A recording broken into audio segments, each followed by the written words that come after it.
bien ce qu'on veut faire et c'est suffisamment vulgarisé et compréhensible pour qu'on puisse rentrer dans le sujet. Donc le projet étendard de Play It Open, c'est iOAct. Sébastien, tu peux te mettre plus là? Oui, je peux me mettre plus là. Alors iOAct. Donc chaque année en France, on dénombre à peu près que 15% des gaz à effet de serre sont émis par les véhicules particuliers, les voitures, pour le trajet quotidien.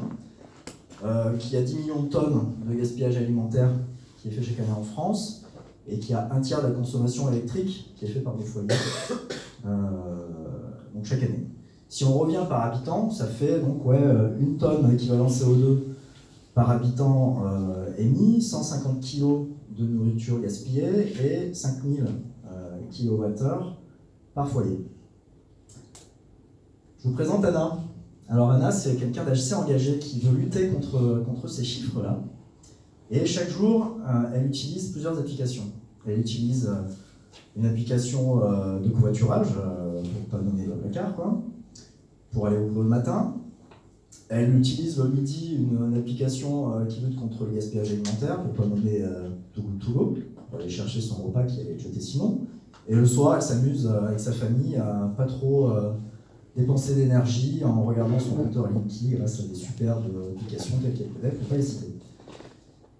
Et on imagine que cette Anna, en fait, elle peut connecter toutes ces applications avec un compte iOAct et que tous ses efforts sont récompensés par des tokens d'impact. Donc au bout d'un mois, Anna, elle a sur son wallet, son compte, elle a 6000 tokens de covoiturage qui correspondent par exemple à 60 kg d'équivalent CO2, elle a 3000 tokens d'anti-gaspillage et 4000 tokens d'énergie CLI. Et ces tokens-là, elle va pouvoir les utiliser quand elle va partir en week-end, par exemple. Elle décide, après un mois de dur labeur, de boulot, dodo, d'aller passer 3 jours en quelque part, quoi, et donc elle a des offres promotionnelles sur ces tokens. Par exemple, une location de voiture qui lui propose 30% sur une voiture hybride, parce que c'est quand même un lead de qualité. Cette Anna, elle est engagée, elle est peut-être intéressée par louer une voiture hybride qui est un peu plus chère. Elle va pouvoir avoir 15% sur un Biocop, elle peut avoir 20% sur son hôtel et autres. Donc elle est sponsorisée pour ses actions. Pourquoi Ben, qui tient une application de covoiturage, utiliserait iOAct? Lui, il a directement pas mal de choses à gagner. D'une, il va pouvoir mieux compter son impact positif qu'il apporte grâce à son application. Donc il va pouvoir compter concrètement les économies de CO2 qu'il fait. Il va pouvoir ajouter de la gamification dans son application. Et il va pouvoir créer de nouveaux business et de nouveaux partenariats. Et pourquoi pas même de nouveaux revenus en récupérant une commission sur ce modèle d'affiliation. Parce qu'on est bien sur un modèle d'affiliation classique en fait, avec des intermédiaires entre, mais c'est du modèle d'affiliation. Et pour démarrer, ça va être très simple. Il détermine son token d'impact, donc le token d'impact de sa application, et il va intégrer un module d'authentification type OAuth sur son application. Et pour le sponsor, qu'est-ce qu'il a à y gagner? Ça va être... voilà. Donc du coup, une nouvelle façon de faire du marketing qui apporte vachement plus de sens. Il va pouvoir même apporter des indicateurs à cette politique RSE s'il en a une, pouvoir déclamer qui s'est engagé à compenser, à accepter des tokens, par exemple, qui luttent contre le réchauffement climatique ou autre.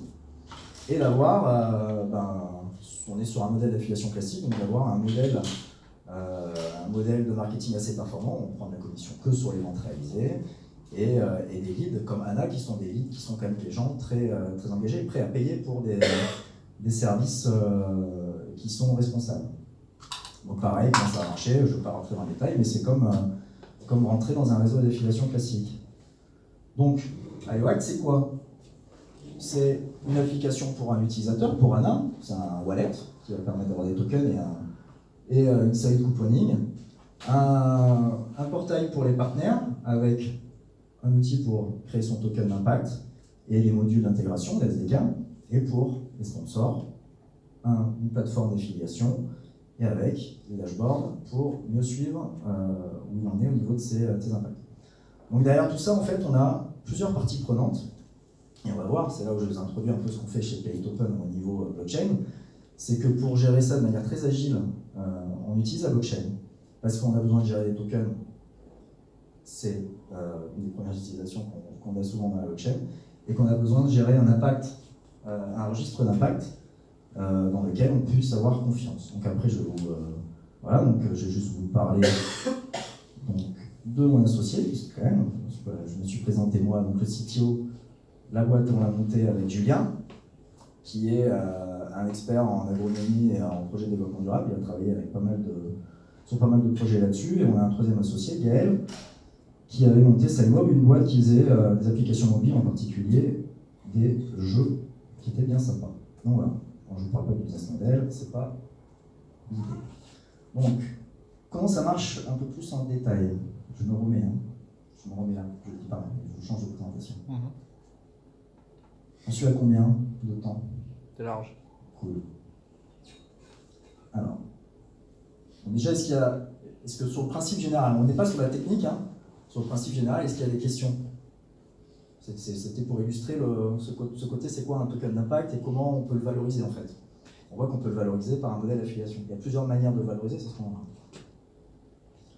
C'est comment, si j'ai une question juste, comment en tant qu'utilisateur, je vais avoir des dizaines de tokens qui correspondront à des impacts de dizaines de sociétés? Ouais, chaque application, chaque projet a son token, ils font partie de grandes familles qui s'assemblent sous les objectifs des développements durables de l'ONU, d'ailleurs j'en parle juste là. En fait, on va les classer par grandes familles. Ok. Alors, donc justement, ce qu'on fait chez PayItOpen à la base, c'est on développe des applications et des technologies autour du web et de la blockchain pour mieux compter et valoriser les objectifs de développement durable qui ont été définis par l'ONU en 2015. Donc en 2015, il y a le secrétaire général de l'ONU qui a défini 17 objectifs de développement durable qui, d'ici 2030, doivent être atteints pour un meilleur futur durable, égalitaire pour tous, qui lutte contre le réchauffement climatique. Il y en a plein qui sont là en couleur. Donc ça fait un peu bisounours comme ça, mais c'est le cas. Donc lutter pour lutter contre la faim dans le monde, la paix, le réchauffement climatique, consommation d'énergie, qualité de l'eau, égalité des genres. Donc, ils ont défini 17 objectifs avec des indicateurs, une sémantique qu'il y a derrière. Donc voilà, ils ont lancé ça et ils ont fait un appel à une révolution de la donnée pour que ces indicateurs puissent être nourris et que la donnée puisse être accumulée avec le plus de sécurité et de validité possible. Donc nous, en gros, c'était 2015, et 2015 c'était aussi l'apparition de Ethereum. Donc avec Julien, il y a eu un peu un alignement des astres qui fait ok, un appel à la révolution de la donnée, on veut partager un registre indicateur autour de ces ODD. Il y a une blockchain qui s'annonce, on découvrait la blockchain avec Julien, une blockchain qui dit voilà, on va pouvoir programmer des smart contracts, on va pouvoir programmer. Attends, il y a un truc à faire. Donc c'est parti de là en fait. Donc chez PayItOpen, ce qu'on cherche à faire, c'est mieux compter les impacts positifs, donc utiliser des métriques qui soient tangibles, avoir une manière de collecter la donnée de manière collaborative et de mieux valoriser ces impacts. Donc avoir une manière, je suis désolé pour le 13 là, mais donc du coup d'avoir un reporting transparent, d'avoir des business models autour de cette donnée-là, et d'avoir une relation entre les parties prenantes de différents projets qui ont un impact positif pour la planète, qui soit innovante. Donc pour collaborer, on a déjà Internet, certes, mais aujourd'hui Internet, on a besoin foncièrement, pour atteindre ces objectifs, de confiance. Donc un des premiers besoins qui nous a fait tourner vers la blockchain, c'est le besoin de ce qu'on appelle des Decentralized ID, des DID. Aujourd'hui, voilà, on dit souvent il y a plein d'images là-dessus, mais derrière une identité sur Internet, derrière un compte, il y a besoin d'une partie d'un tiers, tel que Twitter, pour valider un profil, mais on n'a pas d'identité. On n'a pas une identité unique sur Internet. Donc on utilise la blockchain en partie pour gérer et pour obtenir des DID. On va utiliser aussi la blockchain pour partager ce qu'on appelle des verifiable claims. Donc il y a un standard qui a été émis par le W3C, qui est le verifiable claim, qui, par le biais de JSON ID, de link data, et par le biais de signature numérique par la clé privée d'un DID d'une identité blockchain, va permettre de créer une structure de données qui soit signée et vérifiée, et de pouvoir avoir ce format d'échange, de claims qui sont vérifiables. Donc ça, c'est une base. Je vous laisserai regarder sur le W3C où vous tapez verifiable claim, et c'est une des bases qui nous a permis de construire ce qu'on voulait faire. Donc concrètement, qu'est-ce qu'on fait? Ah ouais, non, ça ne va pas le faire, parce que je suis obligé de... Tu peux dézoomer peut-être, non? Ouais, peut-être. Alors, je vais vous emmener demain. Ouais, c'est une très bonne idée, ça. Oh, il est mal. Ok. Ok. Donc, concrètement, sur blockchain, on développe un protocole. Un protocole qui va permettre de créer des verifiable claims.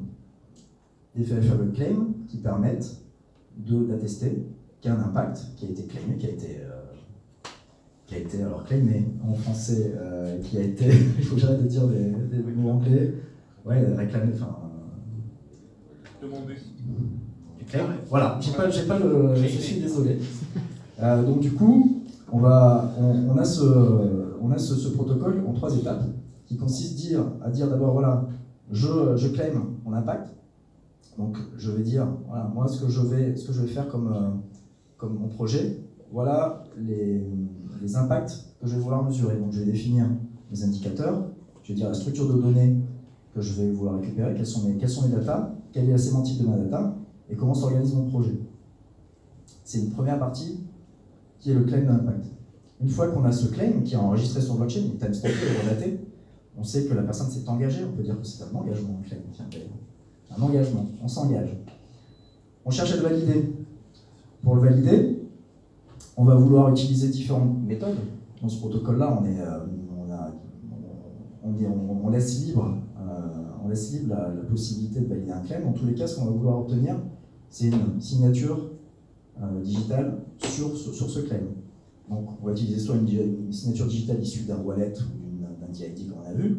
On va pouvoir avoir une signature d'un objet connecté.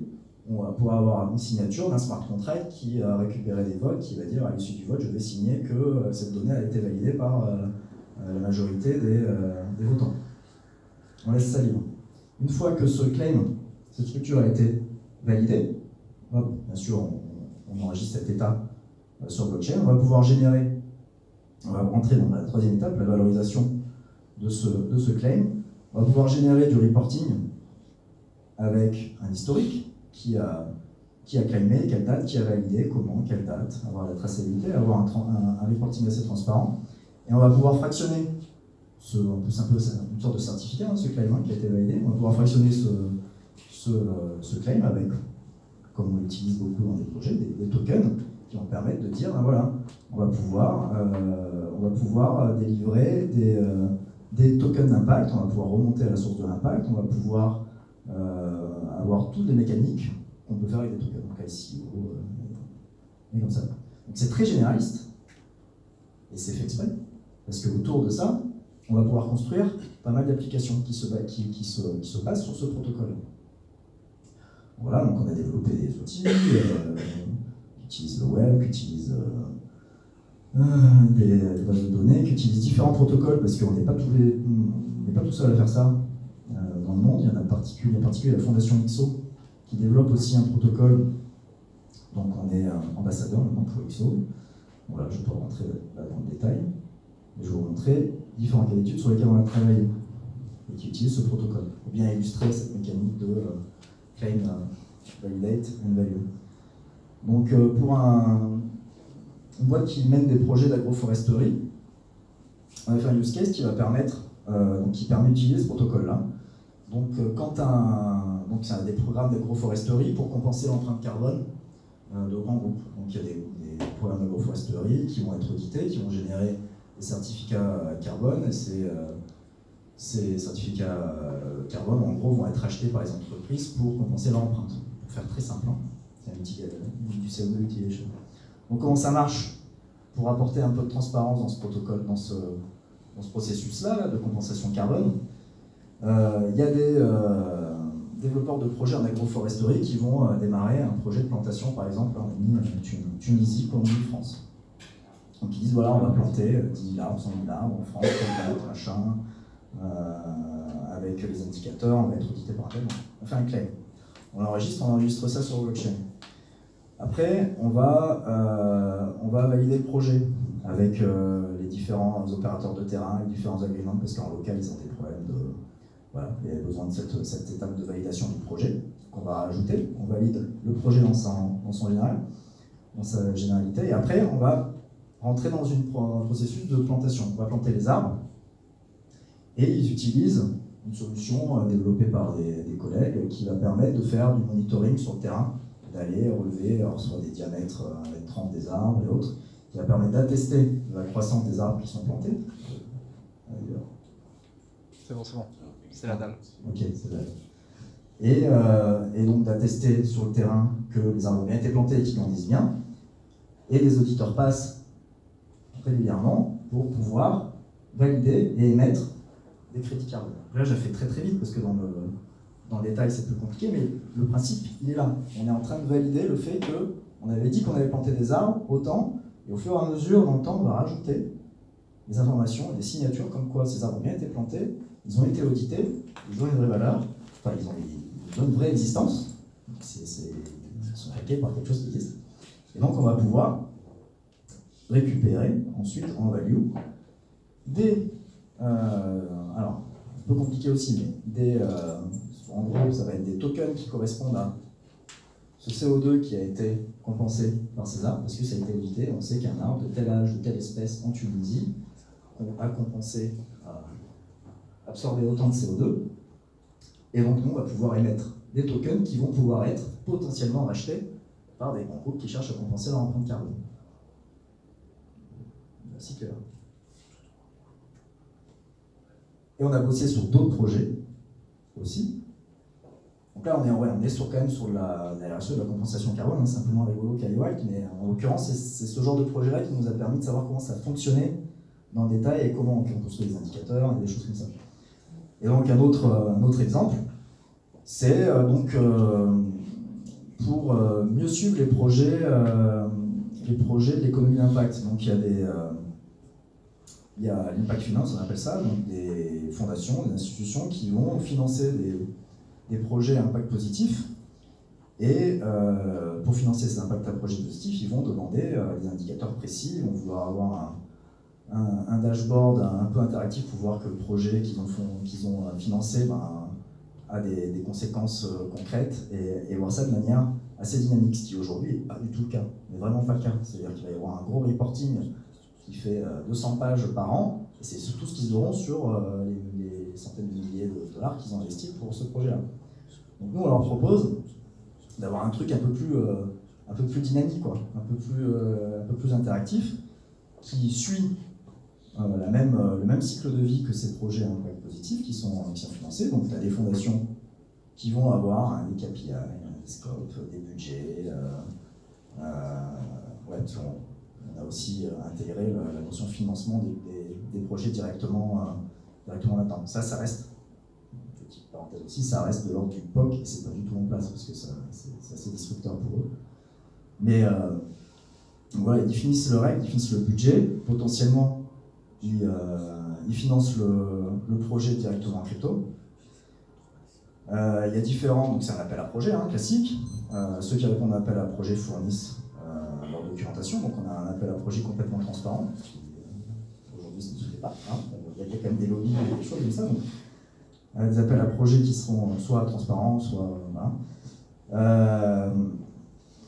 et puis après, voilà, donc on a toute une série de validations pour sélectionner quel est le provider qu'on va choisir, des vérifications, comme on a vu tout à l'heure, et des signatures des certificateurs et des auditeurs pour dire que le projet Impact a bien eu lieu, avance bien, donc On peut définir, ça se fait dans l'application form, quel est le pas de temps dans lequel on veut pouvoir valider quoi, la réalisation de l'impact.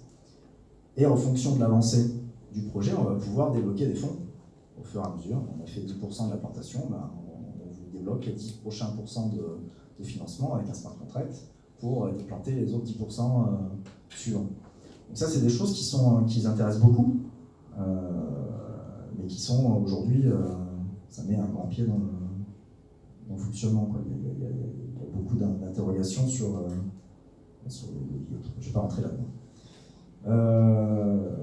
Voilà. J'ai fait mes 20 minutes. Ouais.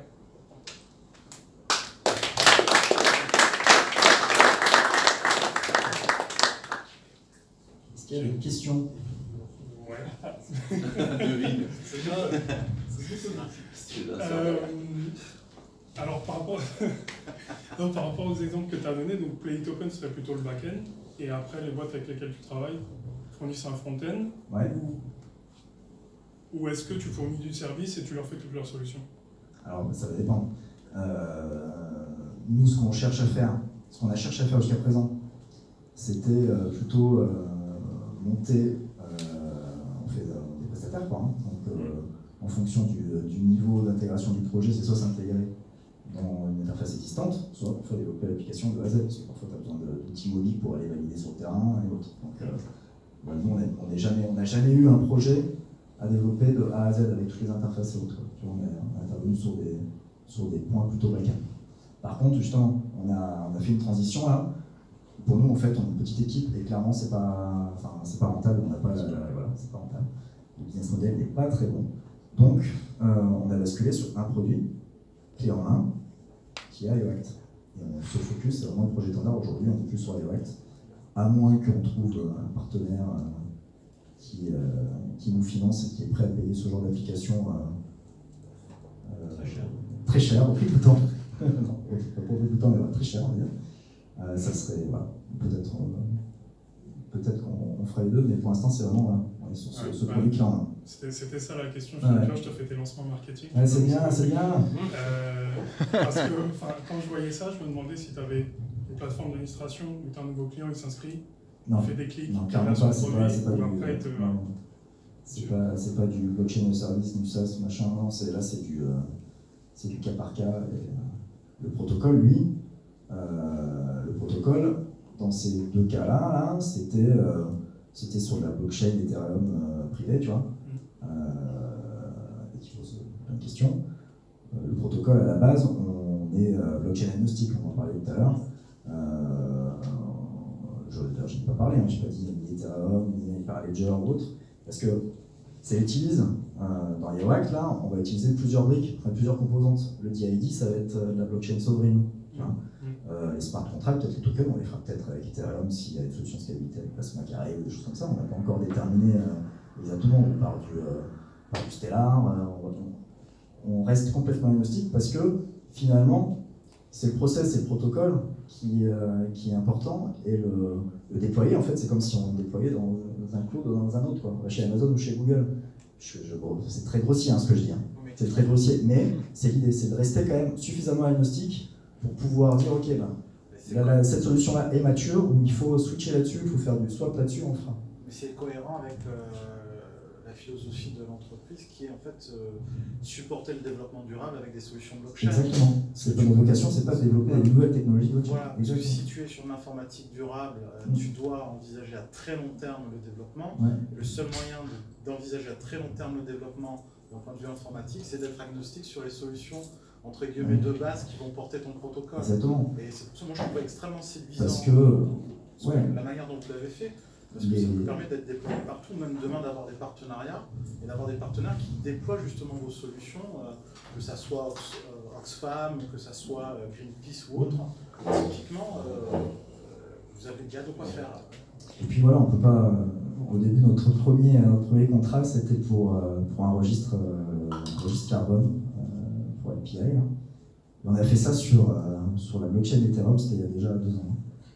Sur la blockchain Ethereum, BLIC. Et donc quand on a présenté ça, on a eu bien sûr toutes les questions de mais attends, vous faites de la compensation carbone sur une blockchain proof of work qui est une abomination.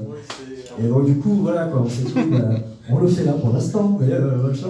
Donc en fait, on veut pas, enfin, on choisira en fait la techno qui correspondra mieux à nos besoins à cet instant-là, qui soit le plus sustainable possible et autres. Ça veut dire qu'à terme, vous devenez certificateur de l'empreinte carbone des futures blockchains. Quelque part, vous avez la techno pour, et le fait de la manière dont vous travaillez, ça amène grosso modo à ça, c'est-à-dire conseiller vos clients en fonction d'une blockchain qui soit plus efficiente d'un point de vue carbone.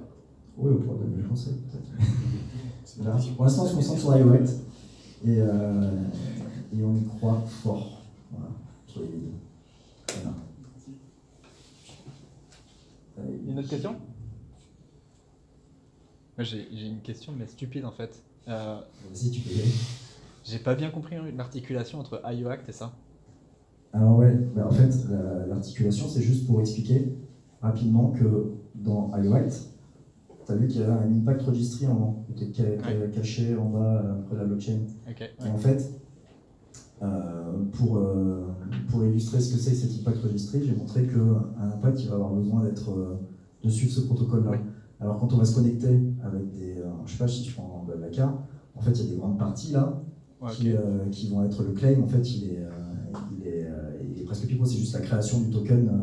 Donc ça c'est mon indicateur, ça va être que un comité d'éthique va venir valider que j'ai bien pas trafiqué les comptes, tu vois, des choses comme ça. Quoi. Donc en gros ça c'est le zoom de IOACT. C'est c'est une des parties du cœur de ce qu'il y a là dans ce qu'il y avait dans IOACT, le petit côté blockchain là. C'est ce qu'il y a là-dedans en fait.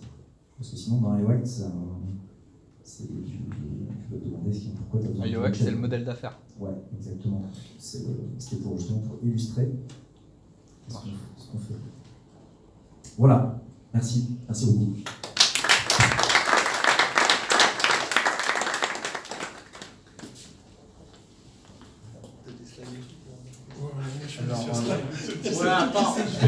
Merci Sébastien. Attends, sans slide, c'est une honte, excuse-moi. Non, du tout, un peu centré, moi. Je suis un métal. Je vais essayer d'éteindre l'écran là, c'est un peu seul. Ouais, mais Zokama va juste introduire le thème qu'il voulait qu'on discute. Et puis je pense que vous pourrez réagir directement à sa question ouverte. Merci. Bonsoir. Donc, question ouverte, bah ouais, désolé, je ne présente rien. Pour ceux qui sont déjà venus quelques fois, je suis le gars qui pose des questions. Et pas de présentation, juste une question que j'ai posée pour ceux qui sont sur Telegram. Par rapport à ceux qui ont déjà de l'expérience, enfin, je pose la question à ceux qui ont déjà des expériences sur la blockchain, sur une bonne plateforme, un bon projet par lequel je pourrais commencer. Donc, voilà, je ne présente pas grand-chose, je vais peut-être me présenter vite fait. Donc Zokama, je ne suis pas un professionnel de la blockchain du tout, un amateur. J'aime bien bidouiller. Et j'ai toujours été un peu geekounet sur les bords, donc forcément quand je suis tombé sur la blockchain, ça m'a intéressé. Mais comme la blockchain c'est un espace assez vaste, au début, comme tout le monde, je me suis dit bon c'est bien, le concept est intéressant, à quoi ça sert? J'ai commencé à lire des livres blancs, etc. Toujours assez haut niveau, pas au niveau genre très compliqué, mais au niveau d'abstraction. Et c'est vrai que d'habitude, quand je m'intéresse à cette technologie, je commence par bidouiller, et après je me pose des questions peut-être un peu plus stratégiques. Et là, forcément, mes vieux démons commencent à me chatouiller, j'ai un peu envie de mettre les doigts, quoi. Donc, merci. Là-dessus, c'est vrai que j'ai vraiment, pour l'instant, j'ai codé sur aucune plateforme. Je connais en théorie quelques-unes, peut-être un peu plus, un petit peu moins. Et voilà, je voulais profiter de ceux qui ont de l'expérience, donc ça n'a pas besoin de l'expérience de CTO depuis 3 ans d'une entreprise blockchain, hein. Enfin, c'est bon à prendre, mais s'il y a quelqu'un qui a installé pour la première fois Hyperledger il y a un mois, c'est des expériences qui m'intéressent aussi un peu ce premier contact. Donc voilà, j'en suis là. Alors déjà, pour savoir si je pose ma question normalement, est-ce qu'on a ici des gens qui ont déjà codé sur des plateformes blockchain, quelle que soit la plateforme? Ouais. Ah, je m'attendais un petit peu plus de monde, d'accord. Donc les gars, ça va être... On est bien. Mais même, ne soyez pas timides, hein, même si vous avez juste un petit peu commencé, bidouillez juste un petit smart contract pour essayer ou juste recopier un tutoriel. Voilà, ok, donc il y en a quelques-uns. Je veux juste histoire peut-être un peu de structurer le truc. Ah ouais, et peut-être pour... parce que bon, c'est facile de demander... parlez-moi de blockchain, faites-moi rêver, mais peut-être pour vous donner moi ce que j'ai en tête et un peu focaliser ou vous aider à focaliser sur ce que vous voulez dire. Je vous dis ce que je recherche moi comme information. S'il y a des gens qui veulent d'autres informations, vous êtes les bienvenus. Et puis on peut ouvrir, on peut réduire, c'est comme vous voulez. Mais c'est vrai que quand on me demande, moi en tant que je suis ingénieur système, en général je suis de l'autre côté de cette question-là, sur d'autres technologies. Et la première question, enfin, ce que je réponds quand on me demande qu'est-ce que tu peux faire, c'est qu'est-ce que tu veux faire et c'est quoi tes bases. Donc, pour vous donner un exemple, en fait, ce que j'aimerais bien faire là tout de suite, je ne vais pas avoir le temps, mais c'est faire le même projet sur plusieurs plateformes pour comparer. Et donc, ce serait une petite application de vote. Je pense que c'est un cas d'usage assez simple, sans rentrer dans la sécurité, juste pour avoir un token, créer des utilisateurs et voter. Donc ça, ce serait, voilà, si il y a des gens qui sont capables de faire des commentaires là-dessus. Et puis le niveau technique, bon, je suis ingénieur système, j'ai pas peur d'installer des trucs, de compiler, de hacker du code, donc allez-y. Alors, non, c'était juste pour dire. D'accord. Alors, est-ce que par rapport à ça, il y a des gens qui voudraient un peu peut-être ouvrir ou réduire le scope de la question? Ça vous convient?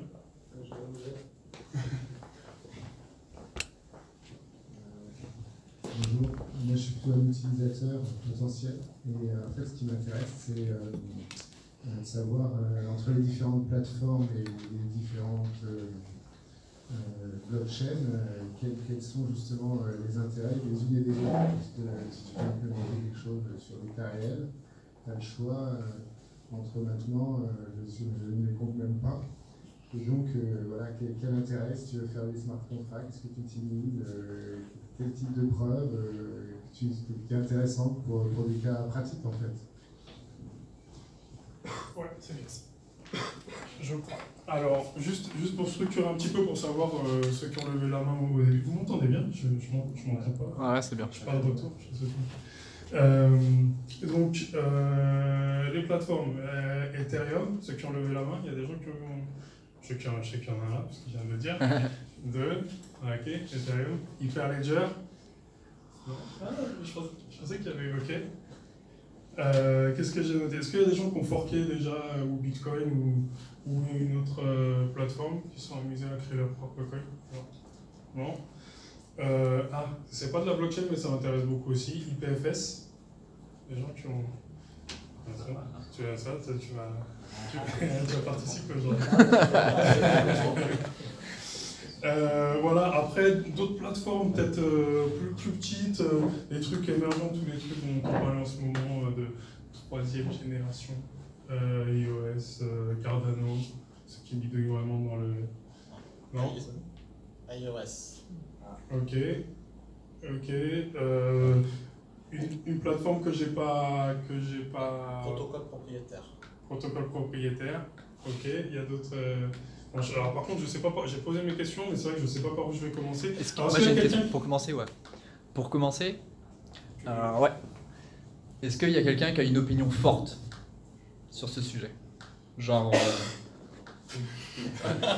qui est surpris? Alors, donc je parle à la fin. Voilà, je voulais pas rentrer dans le débat aussi privé, public et tout. À chaque fois. C'est vrai que c'était vraiment intéressant la question de l'utilité de l'une. C'est sur ton cas d'usage, ton exemple qui est intéressant, parce que justement, au démarrage, quand je l'avais expliqué, en fait, on était parti sur un système de. Donc il y a un micro, regarde, t'as vu ce. Il avait dit la fin. Non, non, j'attends la fin, pas, mais il est. Il a fait de quoi? C'est ça, je n'ai pas précisé.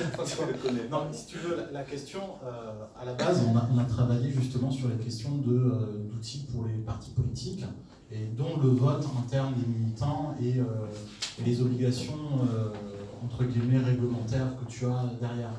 Donc, par rapport à ta question sur un système de vote, je pense qu'il faut que tu précises, est-ce que c'est un système de vote qui va être générique pour des citoyens dans le cadre d'un vote institutionnel, ou est-ce qu'il s'agit d'un vote, par exemple, d'un CA, d'une association?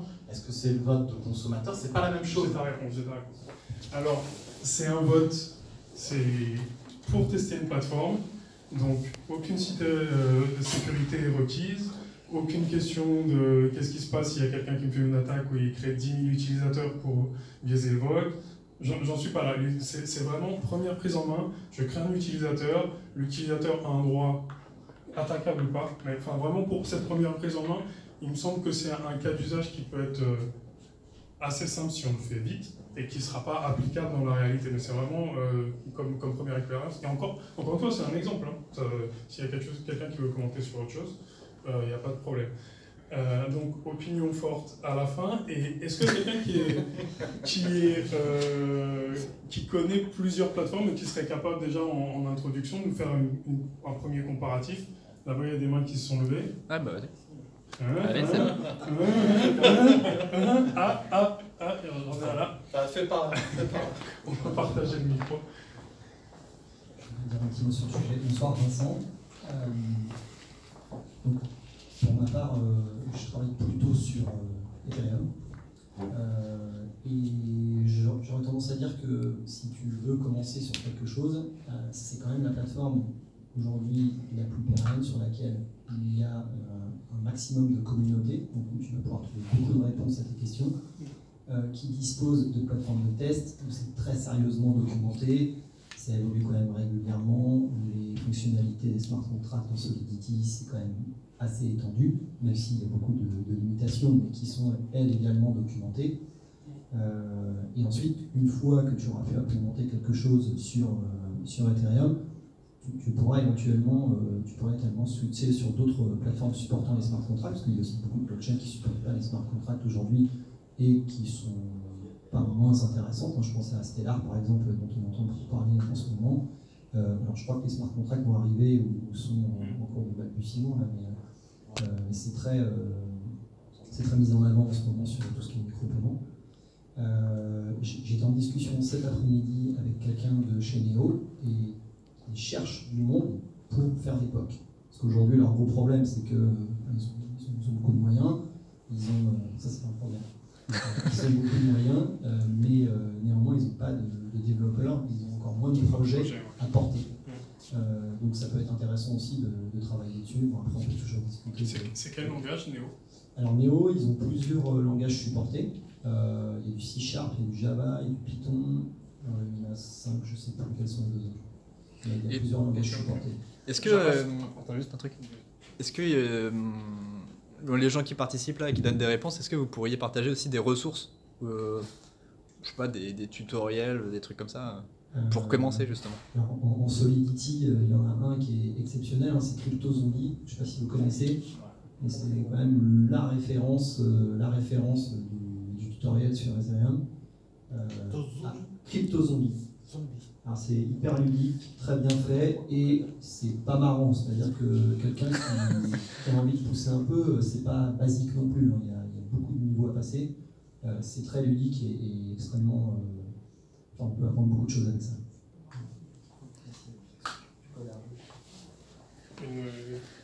T'as débuté un peu sur d'autres plateformes aussi moi je travaille plutôt sur Ethereum parce que dans le projet que je porte, donc je suis CTO de BC Diploma, donc nous, notre vocation c'est de fournir un standard dans la certification du diplôme et de l'attestation professionnelle. Et aujourd'hui on a choisi Ethereum, et même si, comme on l'a entendu un petit peu auparavant, la tendance est à la possibilité de s'adapter à n'importe quelle blockchain, nous on a fait le choix de partir sur Ethereum. Plusieurs raisons. c'est une blockchain publique. Or, pour apporter des preuves, moi j'ai l'intime conviction qu'il faut qu'elle soit totalement transparente, et ça la blockchain publique permet de l'obtenir. Ensuite, comme je l'ai dit, c'est très complet, Ethereum, beaucoup de docs, beaucoup de ressources, et une pérennité qui me semble être à ce jour, bon, ça ne veut pas dire que ça va changer, ça n'a pas changé, qui semble être à ce jour la plus assise. J'entends pour les smartphones, pour les blockchains supportant les smart contracts. Enfin, je ne parlerai pas du support des smart contracts Bitcoin, mais enfin, quelque chose qui fonctionne. Et tu avais fait une analyse juin 2017. D'accord. Et le comparatif, c'était vite fait, hein. Il était vite fait parce que au niveau, enfin en 2017, en juin, on a déjà eu une explosion de tous les projets sur Ethereum. Il y avait des gros forks de prévus d'ici la fin de l'année qui permettaient une grosse augmentation de la scalabilité, qui est évidemment le problème que tu vas rencontrer sur toutes les blockchains et a fortiori Ethereum, mais qui propose une roadmap avec beaucoup d'améliorations dans ce sens. De toute façon, aujourd'hui, il n'y a aucune blockchain qui répond à toutes les problématiques. C'est-à-dire que là, aujourd'hui, j'ai eu un call avec Neo. Ils ont une scalabilité 100 fois supérieure à Ethereum. On leur demande combien il y a de nœuds déployés dans le monde, il y en a 7. Donc forcément, ça va plus vite. Voilà, moi j'ai mon serveur chez moi, il va plus vite aussi. Donc c'est vraiment cet équilibre entre la décentralisation et la performance qui nécessite réflexion. Et aujourd'hui, encore une fois, moi je suis fervent supporter d'Ethereum, mais ça ne veut pas dire que je le serai encore demain. C'est quand même une technologie qui aujourd'hui apporte un certain niveau de garantie. Donc, merci. Bon, j'ai l'impression qu'on va partir dans du Ethereum. Juste mets-toi là plutôt. Je crois que j'avais donné le micro là en fait, parce que j'ai vu plusieurs mots par là. Juste un petit truc pour terminer. C'est tout à fait exact aussi, il y a un gros problème de use case. Hein. C'est-à-dire que moi Ethereum répond à ma problématique. Maintenant, il y a des problématiques pour lesquelles c'est absolument pas. Oui, bien sûr. Pour ça, j'ai essayé un peu de découpler ce thème-là et de parler au niveau technique.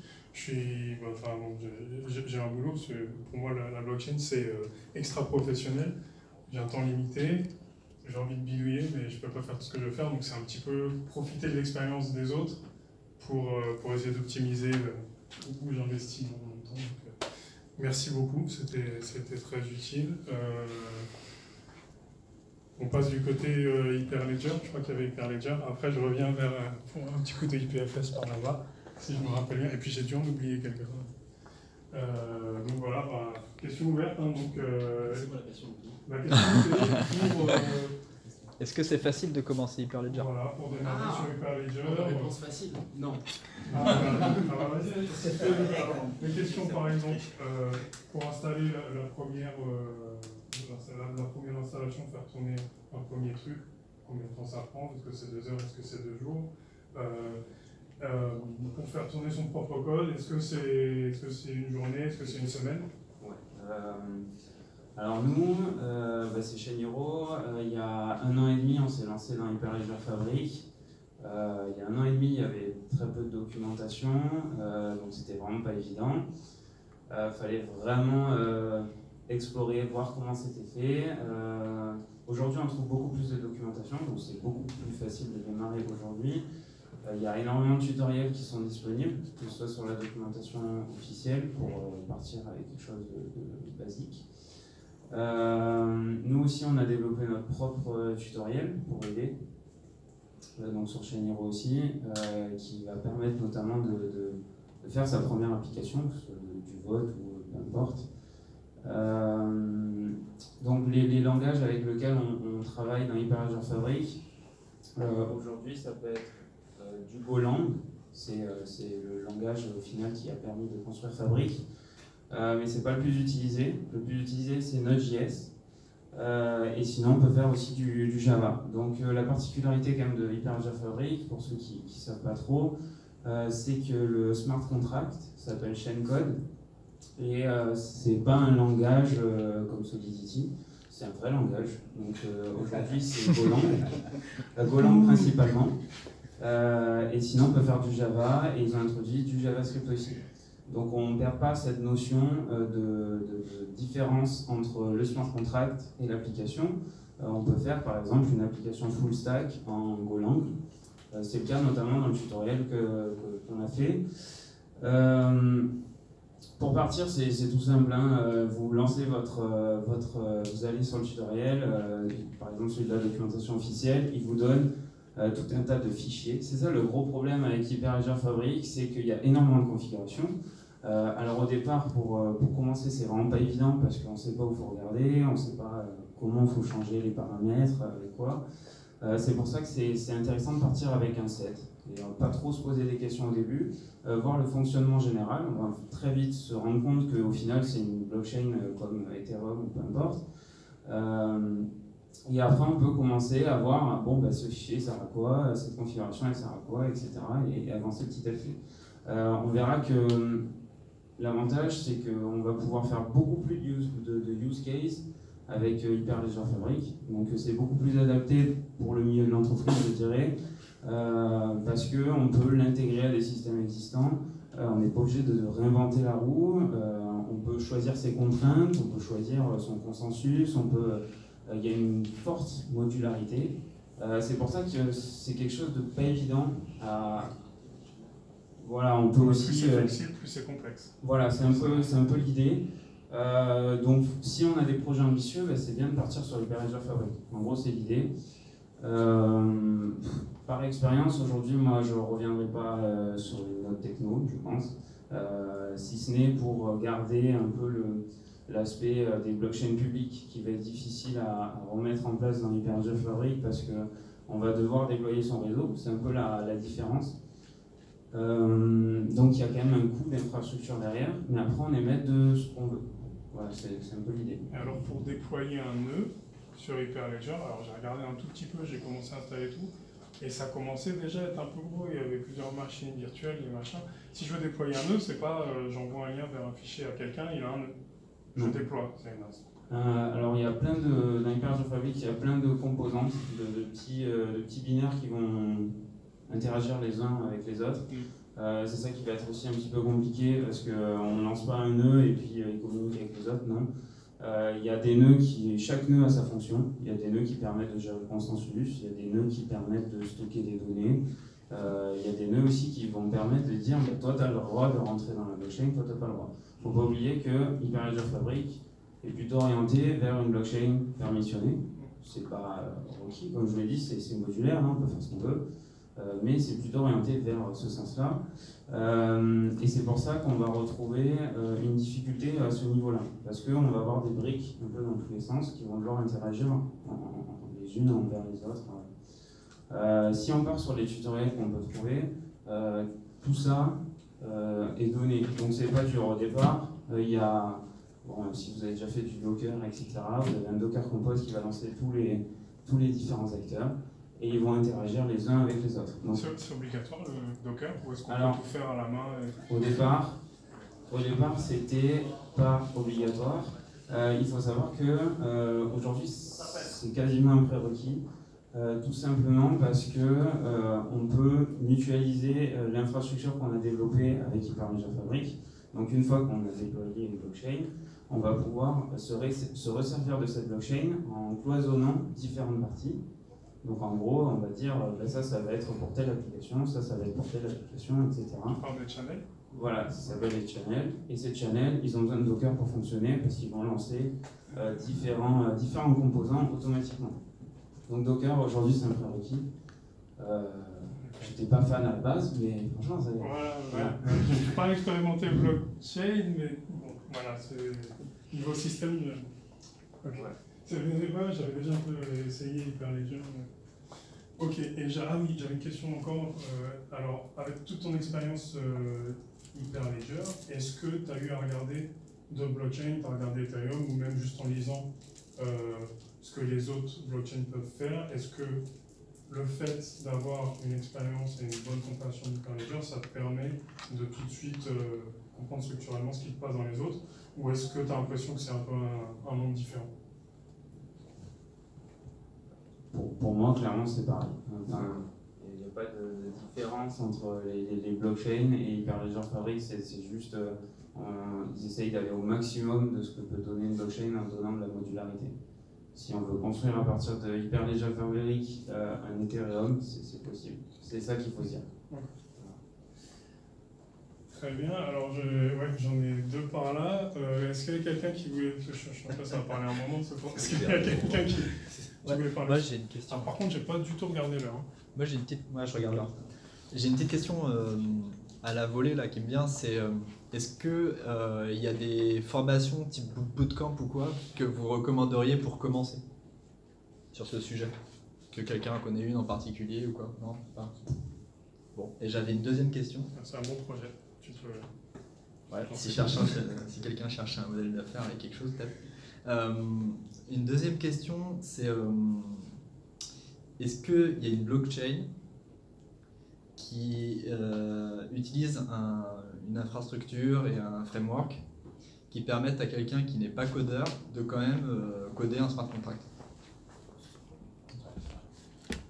Je vais te mettre sur la... Mais t'as fini de parler. Ouais, j'ai fini de parler. Non, il faut d'abord être codeur, d'abord savoir Java ou quelque chose avant de pouvoir commencer. Non, ok, tu ne connais pas Solidity possible. Solidity, c'est du français quoi. En tout cas, à lire, oui, à écrire un peu moins. Est-ce qu'il y a des frameworks qui permettent d'écrire en français et c'est traduit en Solidity? Je sais pas, je connais pas. Non, je ne connais pas non plus. Ok, bon. Ouais, c'était mes deux questions. Si tu... alors, je ne me rappelle plus le nom de la blockchain. C'est la... Tu pourras peut-être m'aider. Pouvoir m'aider. La blockchain qui a la crypto NXT. C'est Newton. Ça vous dit rien? Personne ne sait de quoi je parle? NXT. Ouais. La blockchain qui est derrière, je ne me rappelle plus le nom. En tout cas, cette blockchain-là a développé une surcouche ou je ne sais pas quoi, qui permet en fait de créer des smart contracts, un peu, pas graphiquement, mais en gros, tu as des grosses fonctions de base qui te disent, bah voilà, j'ai un... Tu as des boutons quoi. Une balance. Non, mais tu vois, tu as des grosses fonctionnalités qui sont pré-encodées. Ah ouais, d'accord, ok. Et tu les assembles, tu fais une série logique, quoi, tu vois, c'est une programmation d'accord. visuelle. Un peu comme on fait du VBA quand on ne sait pas coder du VBA. Ouais, voilà. Ouais. Donc tu assembles des tests, évidemment, tu n'as pas besoin de coder, mais tu te dis, voilà, si tu veux faire un token, tu dis, bah, je vais importer mon nouveau token, je rentre mes paramètres, si je veux en unité, bah, alors je vais là-dedans, je donne telle utilisation, donc c'est assez visuel. J'ai jamais utilisé, mais en tout cas, ce genre de choses-là existe. Ouais. Et donc pendant que tu as le micro, est-ce que tu as quelque chose à rajouter sur Ethereum par rapport à ce qui a été dit? Non, parfait, ouais, crypto zombie. C'est pareil, hein, crypto zombie, c'est le tuto pour faire des collectibles, mais c'est des zombies, c'est pas des petits chats, mais c'est des zombies. Et le tuto est magique, ouais. C'est très approfondi et super sympa, donc ouais, c'est une bonne ressource. Et moi ouais, si je devais conseiller, j'ai fait très peu d'Hyperledger en fait. T'as pas cité, moi je me suis amusé à utiliser Hyperledger par le biais d'Hyperledger Composer, qui me permet, donc ça moi je te conseillerais, si tu veux voir un peu ce que tu peux faire avec les chain codes, c'est qu'avec Hyperledger Composer, tu as une petite interface, tu as déjà une blockchain Hyperledger déployée, quoi, en gros, là c'est sur déjà une blockchain déployée, et tu vas t'amuser à créer tes règles de certificate authority, à créer tes chain codes, tu as des exemples, donc traçabilité de container, je vais vous un exemple de là justement. Donc tu peux utiliser ça, tu n'as pas le souci de déployer la blockchain, tu te concentres juste sur comment ça fonctionne. Mais elle est où la blockchain? Elle est hébergée chez, je crois que c'est IBM. Ouais, c'est ça. Je crois que c'est ça, non? Ouais, c'est ça. Ah, c'est du Bloomix. Ouais, c'est IBM Linux, je crois. En tout cas, moi, ça m'a permis de comprendre 2-3 trucs sur Hyperledger. Okay. Et après, sur la compréhension du process, en fait, comment ça marche un smart contract, c'est vrai que la communauté sur Ethereum est pas mal parce que ça va te permettre, si tu veux te concentrer pas sur l'infrastructure, pas sur le réseau, mais sur comment tu opères un smart contract, qu'est-ce que c'est qu'envoyer une transaction, qu'est-ce que c'est que de définir des règles, c'est pas mal de démarrer par du smart contract Solidity. Ouais. En tout cas, moi je te conseillerais de faire un peu de Solidity, passer sur Composer, voir ce qui t'arrange, mais pas de partir sur ces deux-là, c'est une bonne idée. Okay. Et après pour IPFS, c'est ça que tu disais. Oui. Alors, pourquoi ta question sur IPFS? Qu'est-ce qui t'a intrigué sur les IPFS? Parce que IPFS n'est pas une blockchain. Non, c'est pas une blockchain, c'est un système distribué. Ouais. Peer-to-peer. Ouais. Et qui est serverless, qui est vraiment distribué, donc il n'y a pas de... Souvent utilisé en effet souvent utilisé en combinaison. De projets avec Ethereum. Ouais. Et moi je l'ai utilisé un peu pour faire du classique du style Proof of Existence, quoi. Donc IPFS, ils appellent ça le permanent web. Moi, quand j'ai regardé ça en tant que newbie, je croyais que c'était une manière de stocker de la donnée de manière pérenne et décentralisée sans rien payer. Je me suis dit, c'est génial, c'est trop bien.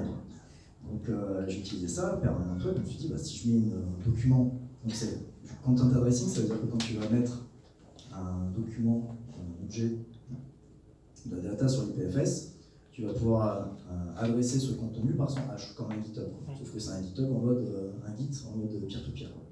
Tu vois, c'est ça un IPFS. Et ils appellent ça permanent web parce que de manière permanente, tu as l'assurance que tu vas pouvoir toujours retrouver ton contenu par son hash. Aujourd'hui, quand tu veux retrouver par exemple sur internet un contenu, une image, bah, tu vas avoir des URL, quoi. Mais déjà il peut pouvoir être dupliqué plein de fois, mais si le nom de l'image a changé, tu vas pas la retrouver. Donc le lien pour accéder à cette image va changer. Bon, là, avec IPFS, il dit, le lien il sera permanent avec un hash. En gros, tu restes pas. Donc du coup, c'est très utilisé pour dire, quand je stocke dans un smart contract un hash IPFS, j'ai la certitude que cette donnée-là, je vais pouvoir la récupérer. Et j'ai la certitude que l'adressage n'a pas changé. Mais la donnée n'est pas permanente. C'est la différence entre la permanente, et c'est le lien. L'adressage est permanent, mais la donnée n'est pas, comment on appelle ça, pérenne. Pérenne, voilà. N'est pas pérenne. C'est-à-dire qu'après, ils construisent un projet, peut-être Filecoin ou autre, qui va permettre d'inciter les gens à garder ce contenu, les pires, à garder ce contenu sur la machine, ce qui aujourd'hui n'est pas le cas. Donc si tu utilises IPFS, par exemple, pour un projet, pour enregistrer, je sais pas, un document lié à ton application de vote, tu veux le mettre à coller, tu veux faire un vote et tu veux adosser à ton smart contract une référence, un document, un PDF, quoi, que tu veux stocker sur IPFS. Donc en fait, tu vas stocker ton PDF sur IPFS, tu vas récupérer un hash, ton hash, tu vas l'enregistrer dans ton smart contract, tu vas dire, ok, si vous voulez lire plus de détails sur le vote, pourquoi je fais ce vote, machin, vous allez là-dessus, donc voilà, c'est une proof of existence, tu dis, voilà, c'est ce document-là, vous votez c'est la documentation du vote, ça c'est la certitude, quoi. Par contre, tu vas devoir ce qu'on appelle piner. Pipi. Alors pareil, en français je ne sais pas comment on dit, épingler ce fichier-là sur ta machine. Si elle est utilisée, si elle est récupérée par des pairs, elle va être stockée 24 heures sur ces pairs, mais au bout de 24 heures, elle va être un cache, quoi. Donc en fait, tu n'as aucune certitude que si toi, demain, tu déconnectes ton pair, que ta donnée reste accessible. Le réseau va essayer de chercher ce hash, mais peut-être que personne ne possède encore la donnée. Voilà, en gros, IPFS, c'est ça. D'accord. Ok. Merci beaucoup. Et puis, on a l'opinion forte, non? Quelqu'un d'autre? Allez, lâche-toi. Je vais t'étonner, mais pour moi, en fait, par rapport à ta question, pour moi, il faut que tu commences avec Ethereum. Très clairement, quelle que soit la blockchain par la suite que tu veux travailler, tu vas apprendre les concepts de base, tu as une communauté qui est présente, qui va pouvoir t'appuyer sur ton développement, les ressources sont présentes. Hyperledger, bon, ça a été dit précédemment, mais il y a 1 an et demi, il y avait peu de ressources, donc ça a bloqué le nombre de développeurs disponibles pour pouvoir t'aider sur un projet. Donc quand tu vois tout ça aujourd'hui, quelle que soit la techno que tu veuilles appliquer, une fois que tu as fait de l'Ethereum, tu peux aussi passer plus facilement sur d'autres technos parce que tu as pris les bases en termes de concept, que ce soit sur les smart contracts, sur la tokenisation, sur le registre distribué, tu as tout ça dans Ethereum, et c'est l'une des rares blockchains qui a l'ensemble. Aujourd'hui, Bitcoin, ils n'ont pas ça. Stellar, Ripple, ils n'ont pas de smart contract. Donc si tu as besoin de voir un peu les possibilités de ce qu'on peut faire avec une blockchain et tout ce qui est dérivé autour d'une blockchain, il faut aller sur Ethereum. Clairement, même si tu pars après sur de la blockchain privée, sur du protocole propriétaire, souvent c'est plus rapide d'aller déployer une idée qu'on a pour la tester sur de l'Ethereum, quitte à la réappliquer sur une autre blockchain pour d'autres raisons. Par exemple, sur les problématiques de scalabilité, tu peux faire ton POC en interne pour tester le concept, le process, tout le schéma entre guillemets interne de tout le design de ton système sur Ethereum, et une fois que tu l'as validé sur Ethereum, que tu vois le fonctionnement, et ben tu peux le réappliquer sur une blockchain qui permet plus de scalabilité. Et donc, tu disais que toi, tu étais passé sur des protocoles propriétaires. On a développé un protocole propriétaire. Alors, pourquoi passer sur du propriétaire par rapport à Hyperledger qui est apparemment... Alors, parce qu'au moment, en fait, nous, il y a 1 an et demi, quand on s'est lancé, on a cherché justement des blockchains et on a vu Hyperledger qui pouvait nous intéresser. Le problème, c'était la ressource documentaire et le nombre de développeurs. Et donc là, nous, ça nous a freiné. Et par rapport à notre problématique, qui était aussi une certaine maîtrise de la donnée, on ne voulait pas être sur de l'infrastructure de type IBM parce que nos clients potentiels ne voulaient pas aller sur ce type d'infrastructure. Le fait que le protocole soit propriétaire pour eux n'était pas un problème. C'était la maîtrise de l'infrastructure. Et donc partir sur de l'IBM, sur une solution IBM, pouvait poser un problème pour eux, en tout cas sur l'Hyperledger, parce que c'était là où on avait le plus, si tu voulais avoir de la ressource, il fallait passer par un référent IBM, globalement. Donc là, à un moment donné, on s'est posé aussi la question de savoir si on n'allait pas sur l'Ethereum. On a été coincé sur les problématiques de scalabilité. Ça ne nous empêche pas de tester nos idées sur l'Ethereum pour aller vite, quitte après à les redéployer sur les plans. C'est pour ça que je te dis que pour moi, Ethereum, aujourd'hui, c'est un peu le Java. C'est ce que tu devrais apprendre dans toute école de développement informatique. Tu as ça de base, tu sais faire de l'Ethereum, bah, tu peux dire que dans 10 ans, tu seras travaillé sur les prochains protocoles de blockchain qui sortiront. Voilà. Donc sur ton protocole propriétaire, tu as forqué quelque chose ou t'es Non, on est parti de la base, parce qu'on avait des problématiques particulières en termes de consommation d'énergie et en termes justement d'algorithmes de consensus qui devaient être un peu particuliers, parce qu'on a des contraintes réglementaires fortes à gérer. Donc nous, on les a intégrés au niveau du protocole de consensus. À partir de là, forcément, c'est assez particulier. Je ne vais pas rentrer dans les détails, parce qu'on fera une communication à partir d'octobre, parce qu'on a les brevets qui sortent par rapport à ça. Tu viendras présenter. Voilà, à ce moment-là, on pourra rentrer un peu plus dans les détails techniques, si tu veux, notamment avec le CTO de l'équipe de ressources digitales. Mais même tous les gens qui bossent aujourd'hui, on a 8 développeurs qui tournent autour de nous au sein de ressources digitales, bah, ils sont tous sur Ethereum. Et quand ils ont besoin de tester une idée rapidement, c'est plus simple pour eux d'aller sur d'Ethereum. Et c'est pas anodin, je pense, qu'aujourd'hui, que ça soit la majorité des gens qui aillent sur Ethereum. Donc si tu veux commencer, tu as entendu ce qu'il en est, tout le monde est passé par Ethereum, même les gens qui ont fait de l'Hyperledger, ils ont fait de l'Ethereum en amont. Donc je ne fais pas la pub pour Ethereum, mais aujourd'hui c'est la meilleure par rapport à ton cas d'usage, par rapport à ta problématique, par quoi je commence. Ouais, mais bonne réponse. Ok. Juste pour compléter les ressources, il y a un outil de développement qui s'appelle Remix.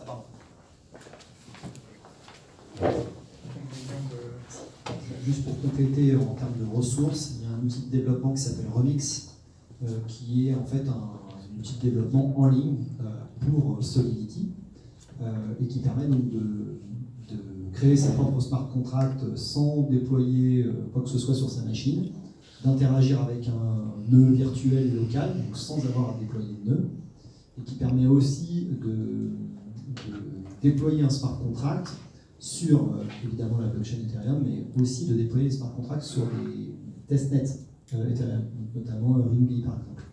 Donc c'est assez, ça permet en fait, de développer quasiment instantanément, de déployer instantanément et dans un cadre réel. On n'est pas dans une VM ou dans un Docker sur sa machine, on est en train de travailler réellement sur le testnet Ethereum, voire sur la vraie blockchain Ethereum. Donc Remix.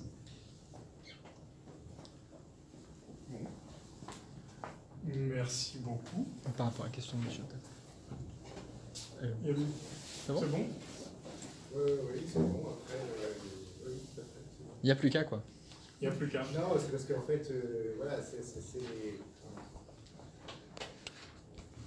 je pense que vous avez bien décrit les spécifications techniques de chaque type de blockchain. Après, c'est comment on fait coller ça avec les use cases, c'est ça la question. Grosso modo, qu'est-ce qu'il y a dans ce smart contract? Est-ce que je vais en avoir beaucoup? Est-ce que j'ai besoin d'une preuve de concept? Comment va être mon consensus? Est-ce que j'accepte d'être sur beaucoup de machines à la fois? Est-ce que c'est un petit truc en local? Est-ce que c'est dans le monde entier? Enfin voilà, il y a toutes ces questions-là qui se posent à chaque fois.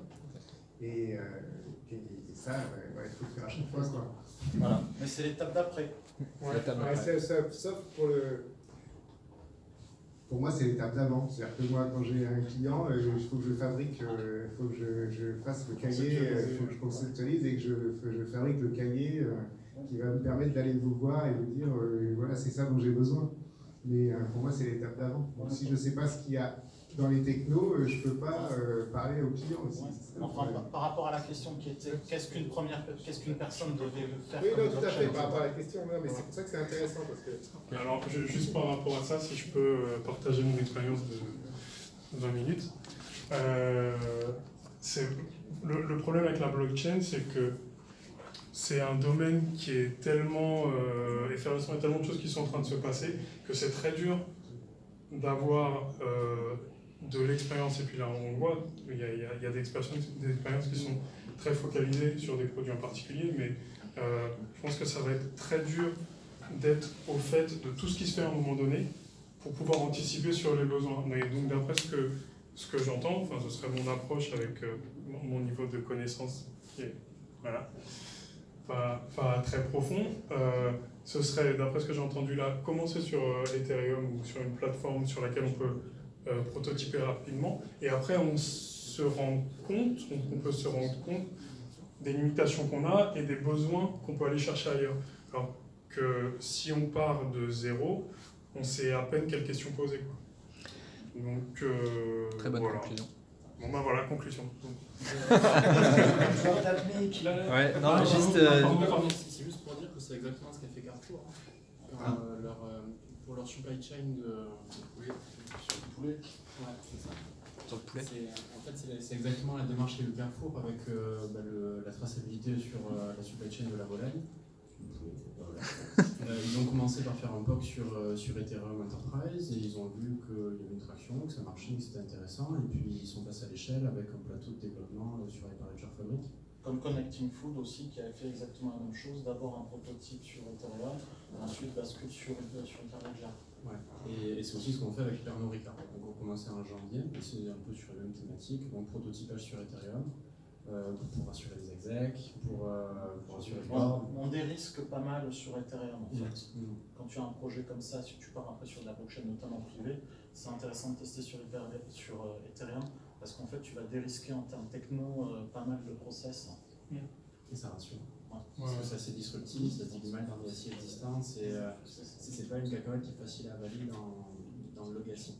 Du coup, pour assurer le board, les execs, c'est mieux de faire un petit truc qui pas trop cher, qui fait pas trop peur, qui fait pas trop mal. Donc on a la question du coup sur les prototypes qui sont problématiques parce que quand tu passes sur les grosses technos, tu prends du Stellar de l'EOS, ça revient très cher parce que tu as peu d'experts. Alors que de l'Ethereum, tu en trouves. Donc potentiellement, tu peux réduire le coût, valider l'achat avec ton client sur l'Ethereum et valider le fait que tu vas passer directement. Donc en gros, tu fais ta maquette sur Ethereum pour valider le contrat avec ton client.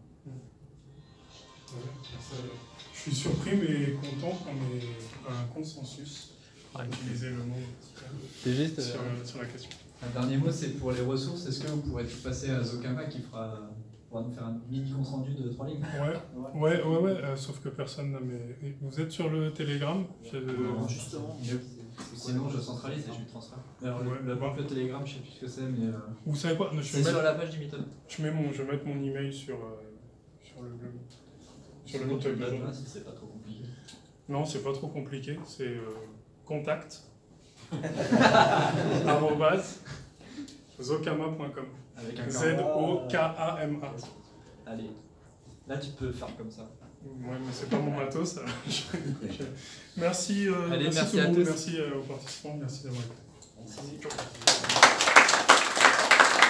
Ah ouais, non. Attends, je manque à mes obligations. Il y a le prochain, c'est le 2 octobre, et il faut venir. Il y aura, ça va être marrant, on aura Talao, ils sont de Toulouse, ils viennent spécifiquement pour nous, et on aura le chef marketing, je crois, un truc comme ça. Je sais plus comment il s'appelle, Tony quelque chose. Et ensuite, on a ce jour-là. Il faut quoi, Talao? Il faut un truc sur. C'est pour les. C'est les freelances, plateforme décentralisée pour mettre en relation les freelancers avec les entreprises. Ils font une crème de la crème en blockchain. Et après, en deuxième partie, on a monsieur là qui donnera son point de vue sur quel ICO investir, comment choisir le bon grain de livret. Et, un gros débat en perspective.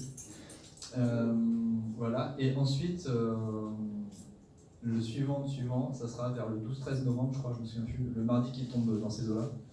Et on aura un truc avec une juriste encore parce qu'on en a déjà eu un, sur les trucs de RGPD et tout. Elle fait une thèse là-dessus, donc ça va être marrant.